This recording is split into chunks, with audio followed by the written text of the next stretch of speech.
किसी प्रकार के विवाद में नहीं पड़ना है।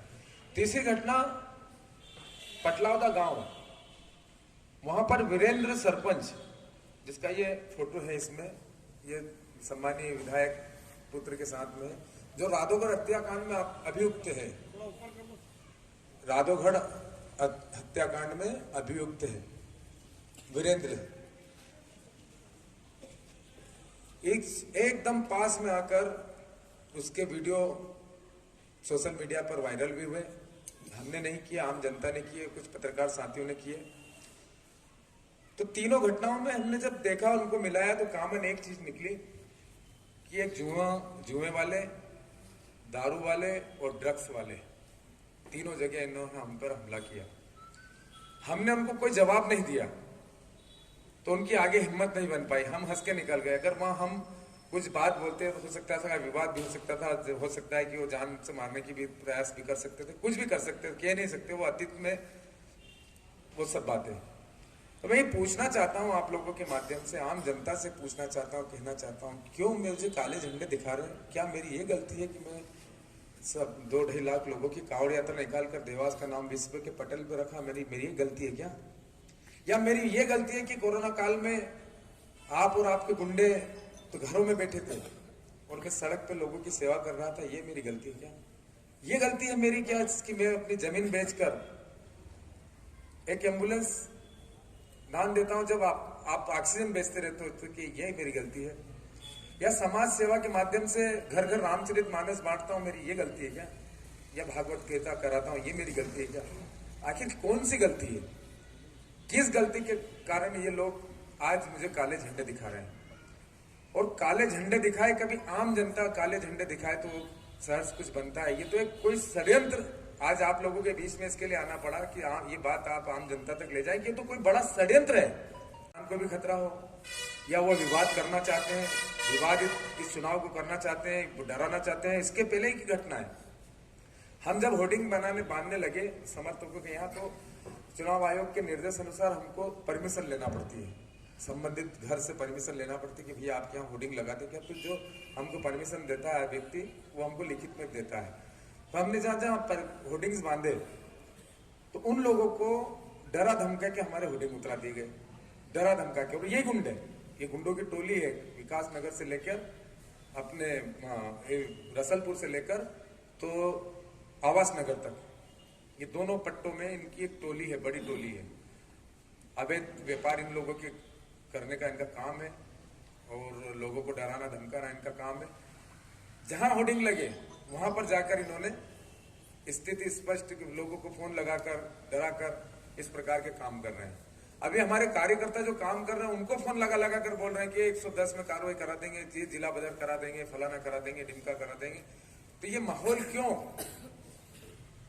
इस माहौल, क्या हम देवास को यूपी बिहार बनाएंगे? ये तो हम सबके लोग बैठे हैं। और मैं तो ये भी कहता हूं कि आप भी, जो मेरे सामने विपक्ष के उम्मीदवार हैं, वो भी एक प्रतिष्ठित परिवार से हैं। इतने साल उन्होंने देवास में इतने साल उनको लोकतंत्र में भी राजा बना के रखा, बहुत कुछ दिया। क्या इस शहर को आप इस तरीके के गुंडा तत्वों में पटकना चाहते हो? आपकी मंशा क्या है आखिर आपकी? ये सब आपकी सेह पे कर रहे हैं। ये सब लोग वही लोग हैं जो आपका जन्मदिन मनाते हैं, बड़ी धूमधाम से जन्मदिन में पोस्टर होर्डिंग लगाते हैं, चरस बेचते हैं, गांजा बेचते हैं, ड्रग्स बेचते हैं, दारू बेचते हैं, जुआ चलाते हैं, सट्टा चलाते हैं। ये वही टीम है आपकी पूरी।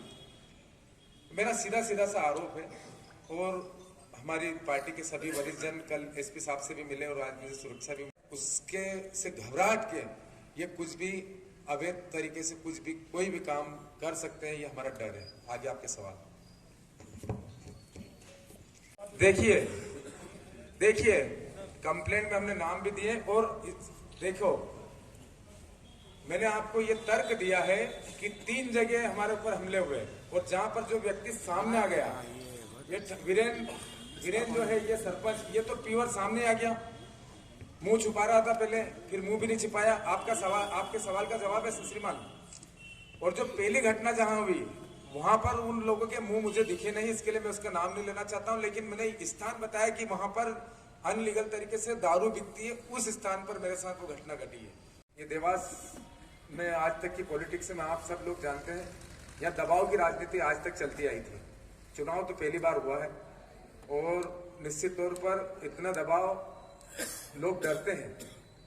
आप कोई भी सामान्य तरीका व्यक्ति है, अगर उसको धमकी मिल जाती है, उससे हम पूछते हैं कि भैया किसने धमकाया, चलो अपन पुलिस में रिपोर्ट डालते हैं, तो वो हाथ जोड़ लेता है कि यार भाई साहब मेरे को इस लफड़े में मत पटको, मेरे से जो बनेगी मैं मदद कर दूंगा, लेकिन आप मेरे से इसके बारे में कुछ भी मत पूछो। तो ये जो बातें हमारे साथ बीती, हमने आपके सामने वो बातें रखी। और ये चुनाव लोकतांत्रिक रूप से चुनाव प्रक्रिया में से ये चुनाव हो किसी भी प्रकार से, और सम्मानीय मेरे विपक्ष में जो चुनाव लड़ रहे हैं भारतीय जनता पार्टी के सिंबल से, मैं उनसे निवेदन करना चाहता हूं कि ये जो आपकी गुंडा टोली है, इस गुंडा टोली को आप नियंत्रण में रखें। मेरा सीधा सीधा सा आप पे आरोप है कि आप ये गुंडा टोली को आप नियंत्रण में रखें, ये बस में रखें। और मैं तो पुलिस प्रशासन से आपसे के माध्यम से कहना चाहता हूं कि लिस्टेड गुंडों की लिस्ट बनाए और इनको इस चुनाव से दूर करें, जिनके ऊपर 4-4, 5-5 प्रकरण दर्ज है। इस देखिए कार्रवाई अभी मुझे इस बारे में जानकारी नहीं है, मैं लगातार सतत दौरों पे हूँ। और अभी मुझे सुबह सुबह आज एक हमारे तिवारी जी करके गनमैन आए हैं मेरे पास में कि मुझे आपकी सुरक्षा में लगाया। हाँ, अभी आज और हमारे अध्यक्ष जी और हमारे जय सिंह ठाकुर साहब और सब मिलकर बात करेंगे।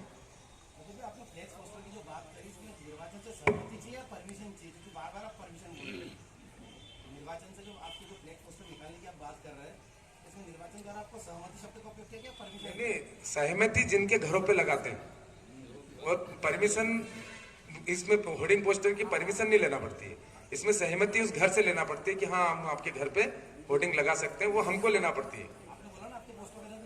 हाँ निकाले ना, बहुत सारी जगह से निकाले, बहुत सारी जगहों से निकाले। और वो मैं तो ये कहता हूँ अच्छा है निकालो, और काले झंडे में तो कहता हूँ पूरा बैनर पोस्टर काले भर दो, उसमें नाम लिख दो, लेकिन उसका कारण भी बता दो कि हमारे कौन से काम खराब थे, हमको सजा दो कि हमने इतनी जन सेवा करी, इसकी सजा भी दो हमको कि यार आपने जन सेवा क्यों करी। आज सीधा सीधा सा चुनाव हो गया। देखिए देवास के अंदर जो मुद्दे हम लेकर आए, स्वास्थ्य का मुद्दा हम लाए, स्वास्थ्य में हम बहुत पीछे, शिक्षा में हम का मुद्दा हम लेकर आए, शिक्षा में हम बहुत पीछे। हमने कुल मिलाकर उनके सामने 40 सालों का रिपोर्ट कार्ड उनका हमने पेश करा कि उनके पोस्टर बैनर लगकर, और ये तो स्वीकार करा है खुद विधायक, पूर्व विधायक ने स्वीकार करा, आप देवास लाइव के माध्यम से स्वीकार करा कि नहीं हाँ हमारे पोस्टर बैनर लग के उनको डंडे भी मारेंगे अब अगर उनने ऐसा करा तो बात कौन सी है? बस स्वीकार भी करा, उनने स्वीकार भी करा ना भाई। लगते थे उनके पोस्टर बैनर लगा के लोग अवैध धंधे करते थे, काले कारनामे करते थे, तो उनने स्वीकार भी करा। और उन्होंने ये भी बोला कि अब नहीं करेगा, कोई करेगा तो मैंने पुलिस को बोला है 4 डंडे मारे। उनने न्याय भी कर दिया वहां पे, मतलब उनका बयान भी जारी कर दिया उनने कि इनको डंडे मारो। कहाँ ऊपर जाओगे ना?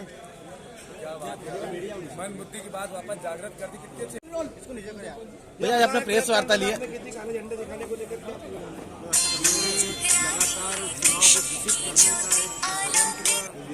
एक किया गया और इस चुनाव को विवादित करने का षड्यंत्र किया गया, और इसमें एक षड्यंत्र पूर्वक इस चुनाव को खराब करने की एक चेष्टा की गई। और काले झंडे दिखाना अपनी जगह, लेकिन एक हमले के हिसाब से जो आप लोगों ने वीडियो देखे कि किस तरीके से वो काले झंडे लेकर हमारे ऊपर टूट पड़े, और साथ में पता नहीं उनके पास हथियार थे नहीं थे। ये सब चीज़ों को लेकर मैंने आज प्रेस के सामने मिलने आया हूँ और जनता के बीच में बात लेकर आया हूँ कि हो सकता है कि मेरी जान को भी खतरा है, और निवेदन करना है प्रशासन से कि चुनाव खराब ना हो। और निवेदन करता हूँ विपक्ष में जो हमारी उम्मीदवार है उनसे भी निवेदन करता हूँ कि देवास की जो गरिमा है और देवास की जो प्रतिष्ठा है वो खराब ना हो। उनकी जो गुंडा टोली है, जिनके जो जुमा चलाते हैं, जो सट्टा चलाते हैं, जो ड्रग्स बेचते हैं, जो अनैतिक गतिविधियों में जो अनैतिक गतिविधियां और व्यापार करते हैं, वो उन टोली को अभी बस में रखें और इस देवास का माहौल खराब ना करें। ये इस हेतु में यहाँ प्रेस से मिलने आया हूँ। क्या मानते हैं इस तरीके के व्यवहार से मतदान प्रतिशत कम होगा?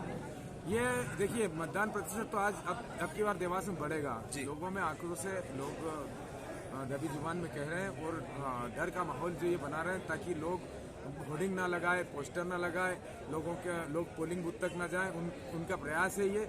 और इसके लिए जो डर का माहौल बनाने का प्रयास ये लोग देवास में कर रहे हैं। भैया कहाँ शिकायत कर रखी है अभी आपने? अभी चुनाव आयोग को भी किए, कलेक्टर को भी किए और पुलिस प्रशासन को भी किए। शिकायत के बाद आपको किस तरह के सुरक्षा गार्ड भी दिया अभी एक गार्ड मुझे दिया गया है प्रशासन की तरफ से और अभी देखता हूँ तो एक गार्ड में काम नहीं होगा तो गार्ड उनको बढ़ाने के लिए। भैया 9 तारीख के दिन एक पार्टी हुई थी जिसको लेकर अभी आपने कहा कि आपने प्रकरण दर्ज कराया है, पूरा क्या मामला? ये देखिए कि एक किसी की छवि बिगाड़ने के लिए ये खेल था। आप सब पत्रकार साथी यहाँ थे, कौन सा पेपर वाला है वो, कौन सा पेपर वाला जरा सामने लाओ, उसके पास क्या सबूत है, कहाँ उसने मुझे पार्टी देते देख लिया या कहाँ मैंने पार्टी दी। अरे मैं एक धार्मिक आदमी हूँ, मैं अपना माँ नवरात्र में माँ की पूजा में सेवा में लगा हुआ हूँ और ऐसे समय में आप